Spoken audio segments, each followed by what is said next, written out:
नौकरी वाला काम जाना पड़ा अथवा कहीं जाना पड़ा, तो बीच में बाधा हुई, आप उठ करके गए, उतनी देर तक यज्ञ में आप उपस्थित नहीं रहे, कथा वार्ता में आप नहीं रहे, तो उतनी देर तक आपने सुना नहीं, तो आप उससे वंचित हो गए।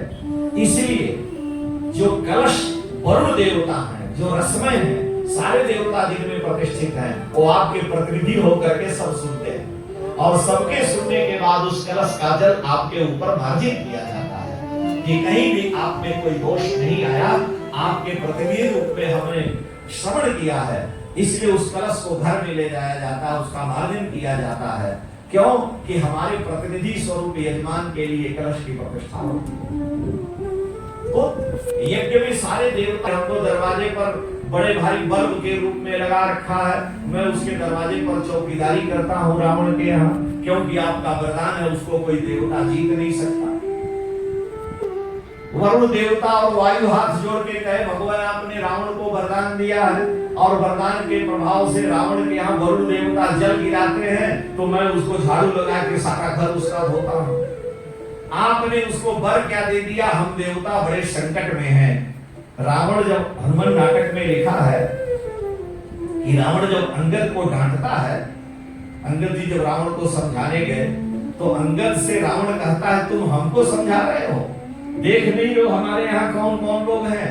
तो रावण अंगद से कहता है कि इंद्रम माल्यकरम, अरे अंगद देख, इंद्र हमारे यहाँ माल्यकरम माने माली का काम करता है। इंद्रम माल्यकरम सहस्र किरणम द्वारिक प्रतिहारकम, सहस्र हजार किरण वाले सूर्य हमारे यहाँ दरवाजे पर चौकीदारी करते हैं।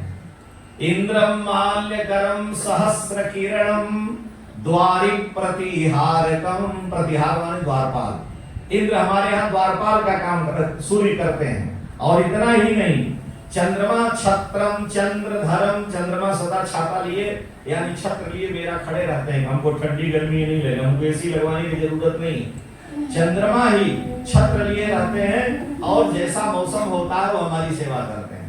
तो इंद्रम माल्यकरम सहस्र किरणम द्वारिक प्रतिहारकम चंद्रम छत्रधरम समीर वरुणो सम्मार्जयन्तौ गृहान।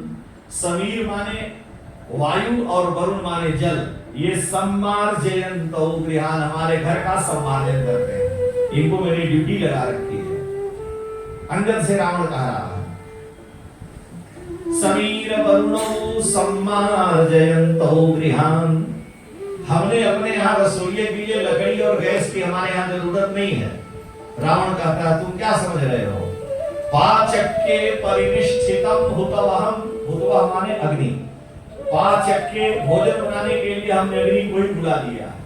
वो ऐसे स्पेशल अग्नि है कि वो कभी बुझते ही नहीं, हर समय जलते ही रहते हैं। पाचक्के परिनिष्ठितम हुतवहम किंमद गृहम नेक्षसे, अरे अंगद तो हमारे घर को नहीं देख रहे, रक्षो भक्ष मनुष्य मात्र वपुषम, और हमारे राक्षसों का मनुष्य भोजन है।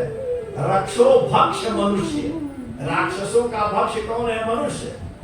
रक्षो भक्ष मनुष्य मात्र वपुषम तद राघवम स्तौति किम, और राघव की तुम महिमा कह रहे हो, ये हमारे यहाँ नहीं देख रहे हो, तो मनुष्य सारे देवता ही ड्यूटी कर रहे हैं, और देवता लोग यही अपना दुख चक्रवर्ती दशरथ जी के पुत्रेष्टि यज्ञ में ब्रह्मा जी से कहे, हम लोगों की बड़ी दुर्दशा है, झाड़ू लगाते लगाते हाथ में गड्ढे पड़ गए, महाराज आपने रावण को ऐसा वर क्यों दे दिया? ब्रह्मा जी ने कहा कि भाई देखो, रावण ने तप किया, हमने वर दे दिया। भगवान शंकर ने शकुनी के पुत्र वृकासुर को वर दे दिया। पशुपतिनाथ भगवान ने शकुनी के पुत्र वृकासुर को वर दिया, क्योंकि वृकासुर चाहता था कि हम पार्वती जी बड़ी सुंदर हैं, उनको पा जाएं। तो उसने तपस्या की, शंकर जी प्रसन्न हुए, और शंकर जी ने कहा वर मांगो, तो उसने कहा कि हम जिसके सिर पर हाथ रखे वो भस्म हो जाए, ये वर दे दीजिए। उसका नाम वृकासुर था, बाद में उसका नाम भस्मासुर हो गया। वो शकुनी दैत्य का पुत्र है। शंकर जी ने कहा ऐसे ही होगा, पता नहीं भांग खाए थे कि क्या खाए थे, उसको वरदान दे दिए। अब वरदान दे दिए कि जिसके सिर पर हाथ रखोगे वो भस्म हो जाएगा। तो उसने कहा गुरुजी पहले प्रैक्टिकल आपके सिर पर करना। तो शंकर जी के सिर पर ही हाथ रखने के लिए दौड़ पड़ा। बड़ा धर्म संकट खड़ा हुआ। ये शिव पुराण में लिखा है, शंकर जी भागने लगे, वो दौड़ाने लगा, क्योंकि सिर पर हाथ रखेगा तो वही भस्म हो जाएंगे। वरदान तो दे दिया, वर दे दिया, गुरु जी ने उस स्वयं आफत में पड़ गए। अब भागते भागते शंकर जी जाए कहां, अंत में भागते भागते आए हिमालय में आए। हिमालय में केदार खंड में जाकर के पूरा धड़ ही हिमालय में घुसाड़ दिया, इतना कमर तक का। तो पीठ से कमर तक का सारा शरीर पर्वत में घुस गया। तो वहां पीठ भाग उनका उपस्थित रहा और सिर आकर के यहाँ पशुपतिनाथ में निकल गया। तो यहाँ उनके शिरो भाग का दर्शन होता है और पृष्ठ भाग का दर्शन केदारनाथ में है। इसीलिए दोनों ज्योतिर्लिंग शिव पुराण में लिखा। तो कहने का तात्पर्य कि ऐसा वरदान दे दिया कि अपने कोई पहाड़ में सिर डालना पड़ा। भगवान नारायण आए, शंकर जी से पूछे बात क्या है, पहाड़ में सिर झुकाए हो? अरे उन्होंने कहा चेले के चक्कर में हमने वरदान दे दिया। तो भगवान ने वृकासुर को छल से बात करके और कहा कि शंकर जी तो भांग धतूरा खाते हैं, तुम भी पागल हो, उनके पीछे क्या दौड़ रहे हो? झूठी बात है उनका, कहीं हाथ रखने से कोई जलता? ऐसे तुमने विश्वास कर लिया, उसकी बुद्धि को फेर दिया। तुम अपने सिर पर हाथ रख के देखो।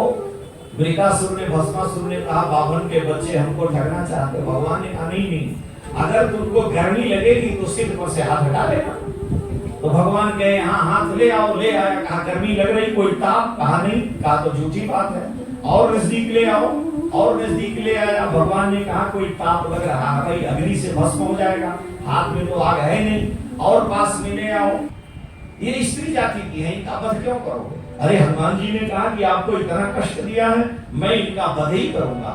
तो जानकी जी ने हनुमान जी से क्या कहा कि पापा नाम वा शुभा नाम वा बधारहा नाम प्रमंगम कार्यम कारुण्यमार्येण न कश्चित् अपराधति। हे अंजनानंदन, पापी हो, वध के योग्य हो, पापा नाम, अशुभा नाम, अशुभ कर्म करने वाला हो, तो भी आर्य पुरुष को उसके ऊपर कृपा करनी चाहिए। न कश्चित् अपराधति। कौन ऐसा व्यक्ति है जिससे दोष नहीं बनता? अगर दोष बनता है तब वो मनुष्य है, दोष नहीं बने तब वो देवता हो गया। इसलिए न कश्चित् अपराधति, ये राक्षसियां हैं, इनसे दोष बन गया, इसलिए इनको क्षमा करो। हनुमान जी ने कहा नहीं, अब क्षमा नहीं करेंगे, बिना मारे छोड़ेंगे। तो जानकी जी ने इशारा कर दिया राक्षसियों को, इशारा कर दिया कि जल्दी से लेट कर हमको प्रणाम करो। तो सारी राक्षसियों ने जानकी जी को सिर झुका के प्रणाम कर लिया। कितनी कृपामयी है, इतना कष्ट दिया है, उसके बाद भी इशारा से बोली, जोर से बोलेंगी तो हनुमान जी पहले बिगड़ जाएंगे। तो इशारा कर दी, राक्षसियों के सिर रख करके जानकी जी के चरणों में प्रणाम कर लिया। तो वहां पर वाल्मीकि ने लिखा कि प्रणिपात प्रसन्ना ही मैथिली जनकात्मजा। जब ही राक्षसियां प्रणिपात हुई, जानकी जी के चरणों में सिर झुका करके दूर से प्रणाम की, तो जानकी जी प्रसन्न हो गई और वरद मुद्रा दे दिया। हनुमान जी से कहा कि अब तुम इनको नहीं मार सकते। हनुमान जी ने कहा क्यों? कहा ये कितनी भी पापिनी है, लेकिन अब ये मेरी हो गई। अब इन्होंने मुझे प्रणाम कर लिया है और सकृत प्रणाम किए अपनाए। एक बार अगर कोई प्रणाम कर लेता है ठाकुर को, तो भगवान कहते हैं ये मेरा है।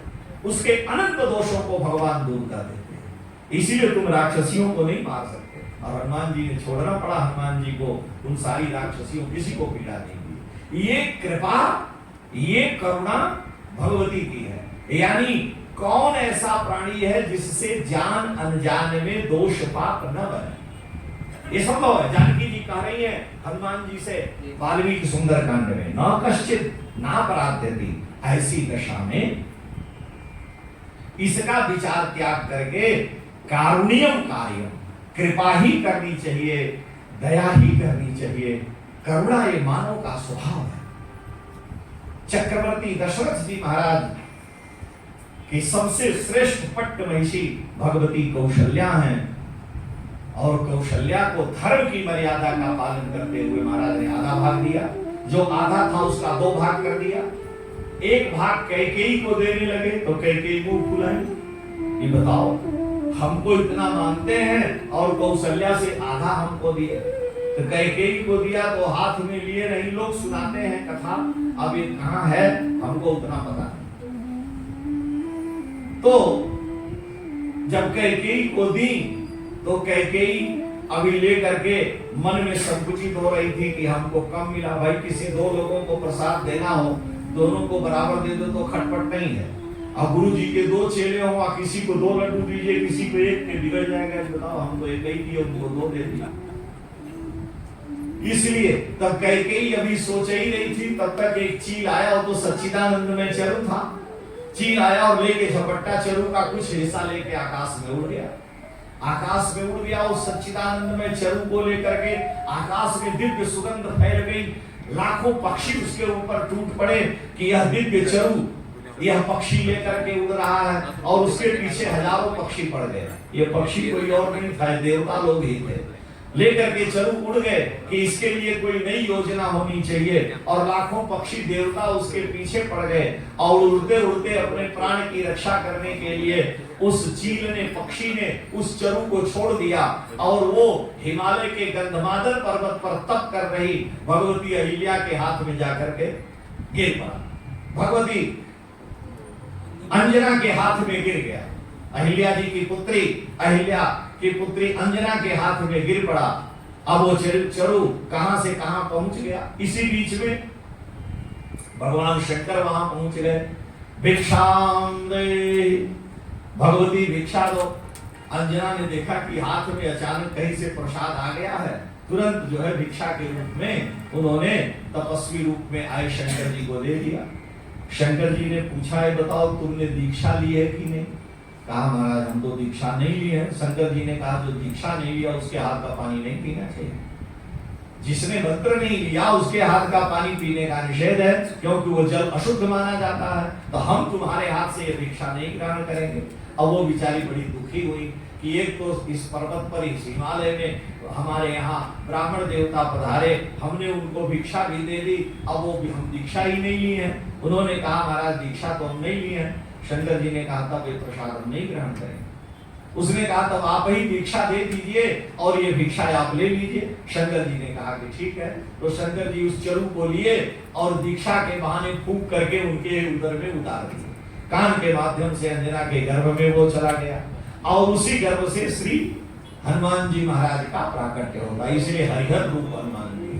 और हम लोग हनुमान चालीसा में क्या पढ़ते हैं कि शंकर सुवन केशरी नंदन तेज प्रताप महाजगवंदन। शंकर जी के भी सुवन हैं, और वो केसरी से ब्याही नहीं, उनके भी पुत्र हैं। और वायु पुत्र तो प्रसिद्ध है क्योंकि फूंका है, हमें वायु की भी सहायता लगी। तो तीनों के हरिहर रूप में श्री हनुमान जी महाराज जी अभिषेक करते हैं। तो भगवान शालिग्राम नारायण जो शिव रूप में है, लिंग रूप में, उनका अभिषेक करते हैं तो हरिहर रूप है। हरिहर रूप की उपासना बड़ी चमत्कारी होती है। तो हनुमान जी हरिहर रूप है। रुद्र देह तजि नेह बस बानर देह हनुमान। दशरथ जी ने विचार किया कि कैकेयी के हाथ का कुछ चरु चला गया, तुरंत उन्होंने जो चरु था उसका कुछ अंश कैकेयी को दोबारा दे दिया। किसी विशिष्ट पुरुष को जब प्रसाद दिया जाता है तो सबको एक बार दिया जाएगा, तो विशिष्ट भक्त मंडलेश्वर जगत गुरु को पुजारी प्रसाद 2 बार देता है। इसीलिए नहीं देता कि ये बहुत भूखे हैं, इस भावना से नहीं कि इनको ज्यादा प्रसाद देंगे तो खुश रहेंगे। शास्त्र की आज्ञा है कि विशिष्ट व्यक्ति को, जो सम्मानित व्यक्ति है, उसको बहुमान देना चाहिए। बहुमानम देयम शास्त्र कहता है। बहुमानम देयम माने 1 लड्डू तो उनका अपना सबके बराबर का अंश है, लेकिन वो विशिष्ट है, भगवान के विशिष्ट विभूति हैं, इसलिए उनको बहुमान के लिए सम्मान में एक दिया जाना चाहिए। तो अपनी प्रिया कैकेयी का भी सम्मान रह जाए, ये मुंह न फुलावे, इसलिए दोबारा दे दिया। तो कैकेयी प्रसन्न हो गई कि कौशल्या के 1 बार मिला, हमें 2 बार मिला, तो बहुमान दे दिया। और जो शेष था उसका 2 भाग करके कैकेयी और कौशल्या से उन्होंने सुमित्रा जी को दिला दिया। इस प्रकार से चरु का विनिमय करके महाराज ने अपनी तीनों रानियों को प्रदान किया। रानियों ने शुभ मुहूर्त में गर्भ धारण किया। शुभ मुहूर्त में गर्भ धारण किया। अच्छा ये बताइए, भगवान के आने का तो उपक्रम बन गया, भाई यज्ञ होगा तो 10, 50, 100, 1000 लोग तो जानेंगे। अयोध्या में यज्ञ हुआ, चक्रवर्ती दशरथ जी का यज्ञ है, बड़े बड़े ऋषि मुनि महात्मा सारे लोगों को यह पता चल गया कि दशरथ जी महाराज के यहाँ पुत्रेष्टि यज्ञ हुआ है, अग्नि देवता प्रकट हुए हैं और 1 वर्ष में दशरथ जी के यहाँ 10वें महीने में निश्चित ही पुत्र की प्राप्ति होगी। और यज्ञ पुरुष हैं तो सामान्य पुरुष नहीं होगा। राजा को जब पुत्र होता है तो प्रजा उत्सव मनाती है। नेपाल में भी जब राजा को पुत्र, अब तो मानो राजतंत्र की बात अलग है, तो प्रजा उत्सव मनाती थी। अब आजकल क्या होता है हमसे मतलब नहीं, क्योंकि राजा देव मूर्ति कहा गया, राजा देवताओं का प्रतिनिधि है और ब्राह्मण वेद मूर्ति है। ब्राह्मण में वेद की प्रतिष्ठा है, राजा में देवताओं की प्रतिष्ठा है। तो देवताओं से वेदों की रक्षा है और वेदों से देवताओं की प्रतिष्ठा है। इसलिए परस्परम भावयन्तः संसिद्धिं लभते नरः। तो देव मूर्ति राजा और वेद मूर्ति ब्राह्मण दोनों मिलकर के राष्ट्र का मंगल करते हैं। अब कलयुग का प्रभाव है, राजतंत्र खत्म हो जाता है, लोकतंत्र आ जाता है। हमारे यहाँ लोकतंत्र की व्याख्या की गई है मूर्खों का, मूर्खों के लिए, मूर्खों द्वारा शासित जो तंत्र है वो लोकतंत्र है। ये लिखा है, हम अपने मन की बात नहीं कर रहे हैं। तो जो वो लोकतंत्र आ गया, जिनको दस्तखत भी नहीं करने आता है, अंगूठा छाप है, वो 14 करोड़ लोगों के मुख्यमंत्री बन के बिहार में सरकार चलाती है। ये सृष्टि का ऐसा बड़ा अनर्थ तो कहीं देखा ही नहीं है कि जो एक अखबार का एक अक्षर नहीं पढ़ सकती, अंगूठा छाप है। लोकतंत्र में इससे बड़े मूर्खों का शासन क्या होगा? जो IAS IPS है, मस्तिष्क है देश का, वो बेचारा हाथ जोड़े खड़ा है और जिसको दस्तखत नहीं करने आती, श्रीमती राबड़ी देवी मुख्यमंत्री हो। अब बताइए, तो इससे बड़ी विडंबना लोकतंत्र में और कहीं नहीं हो सकती। इसलिए हमारे यहाँ राजतंत्र को सबसे श्रेष्ठ कहा गया है। और राजा वेद मूर्ति होता था, देव मूर्ति, उसमें देवताओं की प्रतिष्ठा होती थी। राजा के आने पर ऋषि मुनि देवता खड़े होते थे और जब ऋषि मुनि देवता आते थे तो राजा खड़ा होता। आज भी सारे विश्व में हर जगह लोकतंत्र है। पूरे विश्व में जिसके शासन काल में कभी सूर्य अस्त नहीं होता था, उन अंग्रेजों के यहाँ आज भी तो राजतंत्र है। वहां की महारानी और फलाना ढिकना जो भी है, आप वहां पर होने, प्रजातंत्र होने पर भी राजतंत्र प्रधान है और पूरी दुनिया से राजतंत्र जा नहीं सकता है। आज भी बहुत से ऐसे देश हैं जहाँ राजाओं का शासन। हमारे यहाँ तो किसी का सब कुछ चुरा लीजिए, घर परिवार चुरा लीजिए, कोई नहीं पूछेगा। और वहां एक टिक्का उठा लीजिए तो पहले हाथ काट दिया जाएगा। इतना कड़ा शासन, राजाओं का शासन रहता था। तो राजतंत्र था। महाराज चक्रवर्ती दशरथ जी के आनंद की सीमा नहीं, प्रतीक्षा कर रहे हैं। सारी प्रजा को पता चल गया कि दशरथ जी के यहाँ पुत्र होने वाला है, क्योंकि राजा है। सबको यज्ञ का समाचार मिला, प्रतीक्षा की जा रही है। सब लोग अपने अपने घर में मंगल उत्सव मना रहे हैं। देवताओं को भगवान ने आदेश दिया कि हे देवताओं, भगवान का अवतार होगा पृथ्वी पर धर्म की प्रतिष्ठा के लिए, तो तुम सब उनकी सहायता के लिए वानर तनु धरि धरि वही हरिपद से बन जाए। ब्रह्मा जी ने आज्ञा दी तो देवताओं ने कहा कि ब्रह्मा जी आप सबके पितामह हैं, आप पहले चलिए। तो ब्रह्मा जी ने कहा कि मेरे अंश से जामवंत नाम के वानर पृथ्वी पर पहले ही आ गए। जामवंत नाम के बीच भालू आ गए हैं। आप लोग अपने अपने अंश से चलें। तो सुग्रीव, सूर्य नारायण ने अपने जय राम जी, जय जय सिया राम, राम राम, ये परंपरा है। क्योंकि मानव जीवन को जीना श्री राम ने अपने चरित्र से दिया, इसलिए श्री राम के बिना कोई गति नहीं है। रामम बिना का गति। रामेण प्रतिहन्यते कलिमलम। कलियुग के सारे मल का, दोष का निवारण करने वाला श्री राम का चरित्र है। श्री राम का नाम और श्री राम का चरित्र सारे संसार के प्राणियों में कलिकाल के दोष का निवारण करने वाला है। रामचरित आप सुनेंगे। और रामाय कार्यम नमः, इसलिए ऐसे श्री राम को सदा प्रणाम करना चाहिए, उनकी शरण ग्रहण करनी चाहिए। हम उन्हें बारंबार नमस्कार हमें करना चाहिए। श्री राम से भयंकर काल भी डरता है।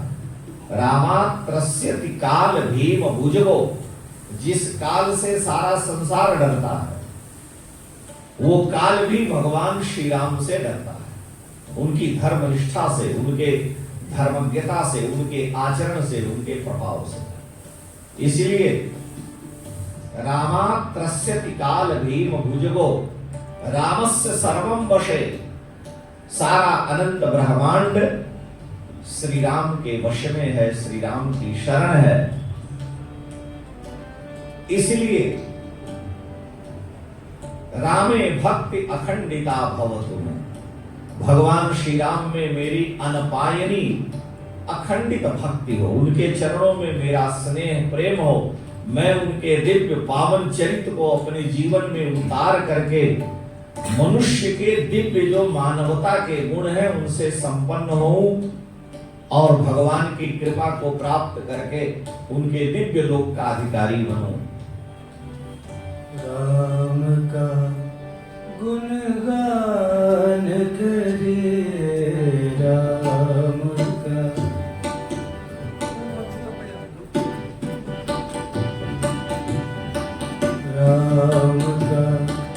गुणगान करे, राम का गुणगान करे।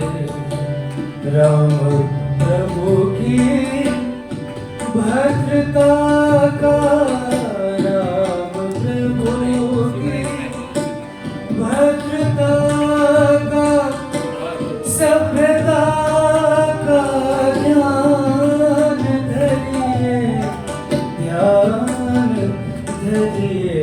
राम का गुणगान करिए, राम का।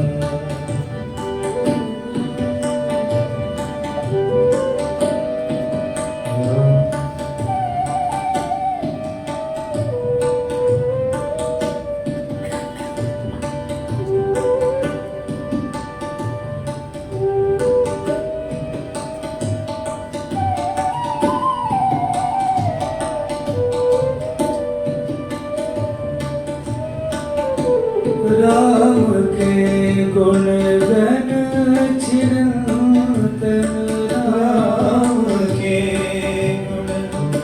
गुण चिरंतन, राम धन सुमिरन रतन धन, राम धन सुमिरन रतन धन।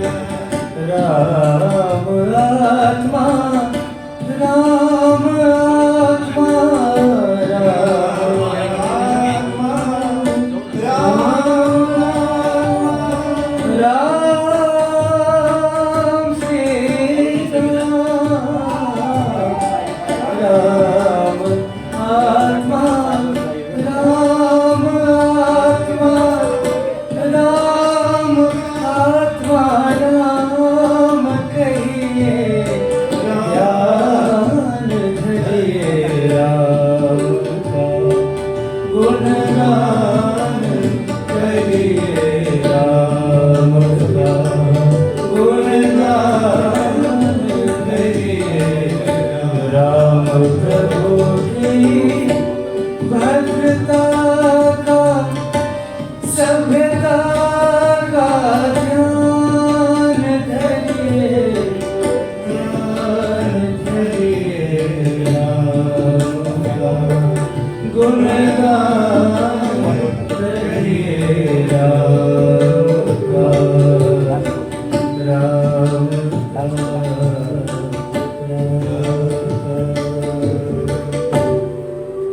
रामे भक्ति अखंडिता भवतु में रामत्वमेव आश्रय। भगवान वेदव्यास ने भगवान श्री राम की वंदना करके श्रीमद् वाल्मीकि रामायण के महात्म्य का वर्णन किया और महात्म्य के प्रथम श्लोक में ही उन्होंने बड़ी विचित्र बात कही। महर्षि बानर आए हैं जो कहते हैं हम बानर बंधु से मिलना चाहते हैं, तो बानर बंधु कौन है? हनुमान जी हैं कि आप हैं कि लक्ष्मण जी हैं कि शत्रुघ्न जी हैं? ज्यों ही राम जी यह सुने कि केवटमीत और बानर बंधु से मिलने आए हैं, तो भगवान सिंहासन से दौड़ पड़े और स्वयं देवड़ी पर आकर के उनके हृदय लगे और कहते हैं कि मैं ही केवटमीत हूं, मैं ही बानर बंधु हूं, ये मेरे हैं। और तुलसीदास जी कह रहे हैं कि केवटमीत कहे सुख मानत, बानर बंधु बड़ाई, जानत प्रीति रीति रघुराई। भगवान प्रेम के संबंध को जानते हैं, ये वास्तव में मेरे प्रेमी हैं। और प्रेमी के लिए आवरण बाह्य की आवश्यकता नहीं, हृदय कितना शुद्ध है ये आवश्यकता है। राम जी 14 वर्ष वन में रहे और 14 वर्षों के बाद जब वो अयोध्या को चले, उनकी माता कौशल्या, तुलसीदास जी लिख रहे हैं, हम अपने मन की कोई बात नहीं कर रहे, उनकी माता कौशल्या रोज अपने महल के ऊपर चली जाती हैं। हम लोगों के यहाँ अवध की परंपरा में महल के ऊपर जा करके और दक्षिण दिशा की ओर देखती है। आप कल्पना करें कि उस मां की क्या दशा होगी जिसका एक ही पुत्र है, पति नहीं है, राज सिंहासन से वो च्युत होकर के बंधन में